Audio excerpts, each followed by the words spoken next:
vous citez même, par la même idéologie et dont les populations auront été au préalable alignées dans leur structure mentale sur les critères édictés au sommet. Oui. Là, c'est très fort. Hein. Oui, en particulier, c'est ce que je dis dans ma conclusion, l'objectif, entre autres, c'est donc d'uniformiser les esprits en appauvrissant le langage. Et ça, Orwell avait parfaitement compris. Qui appauvrit le langage, obligatoirement appauvrit la pensée.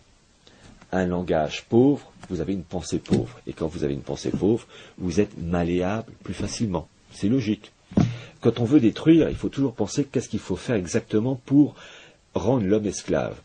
Il faut appauvrir son langage, et il faut assouvir ses plus bas instincts. Tout naturellement, parce qu'on est fait de chair et de sang, on a tendance à aller vers la pente plus fatale de satisfaire ses envies. C'est normal. Bon, mais on doit quand même essayer d'être différent du monde animal et d'essayer de se contrôler. C'est pas toujours facile, mais en tout cas d'essayer pour finalement savoir se maîtriser et avoir des pensées plus hautes, parce qu'on n'est pas uniquement qu'un amas de cellules. Et l'objectif, c'est vraiment d'appauvrir le langage. Vous savez, en tant qu'enseignant, je me rends compte surtout de l'aspect conventionnel et très primaire des élèves ou des étudiants que j'ai, puisque finalement, on se rend compte que peu importe l'origine sociale, et c'est ça qui est peut-être le plus frappant, peu importe l'origine sociale, ils sont conventionnels. Et ça, c'est très frappant de voir un esprit, ils sont dans le moule. La liberté, oui, ils sont tous pour la liberté, mais une liberté qui est dirigée.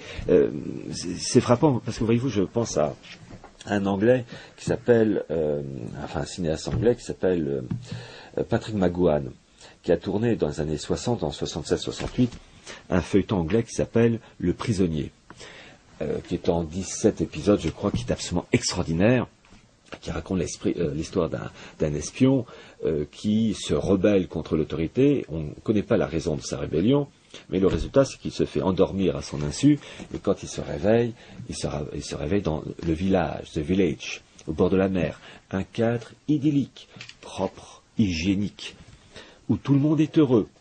Mais il est impossible de quitter le village. Alors il y a tous les langues de la terre. En réalité, le village représente la terre, où il y a tous les mélanges de population. Et tout le monde a un numéro. Et le héros, dans l'histoire, porte le nom de numéro 6. Et son objectif, c'est de fuir ce monde trop parfait, mais qui est inhumain. Parce qu'en réalité, sous cette apparente liberté, il y a un ordre. Tout le monde doit suivre la même direction. Tout est organisé. En gros, c'est une prison dorée. Et lui, il veut, comme il le dit d'ailleurs, rester un homme libre. Alors ça, évidemment, face aux autorités supérieures du village, c'est une infamie. Et donc, à la fin, il arrivera à s'enfuir, mais même quand il revient à Londres, il se rend compte que même apparemment sorti du village, il est toujours pris dans cette organisation mondiale qui le contrôle et qui le surveille. C'est ce qui nous attend pareil.